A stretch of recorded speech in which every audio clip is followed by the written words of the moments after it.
આજે 10/10/2025 અને રાતના 3 વાગ્યા છે। માન્ય રાજુભાઈ ખરપડા કોટન માર્કેટિંગ યાર્ડની અંદર ખેડૂતોના પ્રશ્ને આંદોલન કરી રહ્યા હતા ત્યારે અત્યારે એમની 2:55 કલાકે રાત્રે ધરપકડ કરવામાં આવી છે અને જે બોટાદ ટાઉન છે પોલીસ સ્ટેશન છે ત્યાં લગભગ રાજુભાઈને લઈ ગયા છે।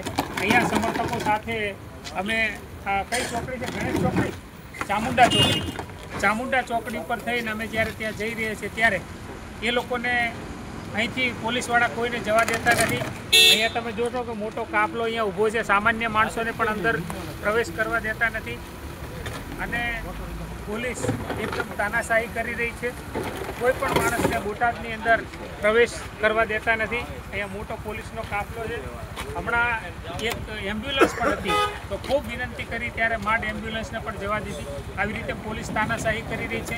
એક કિસાન નેતા રાજુભાઈ ખરપડાની ધરપકડ કરી એના સમર્થકો કયા પોલીસ સ્ટેશનમાં લઈ ગયા છે એ જાણવા માટેના પ્રયત્નો કરશે તો પણ કોઈ જવાબ આપતું નથી। અંદર બોટાદની અંદર પ્રવેશવાના તમામ રસ્તાઓ અત્યારે બંધ કરી દીધા છે। એવું કહે છે કે લો એન્ડ ઓર્ડરની પરિસ્થિતિ છે।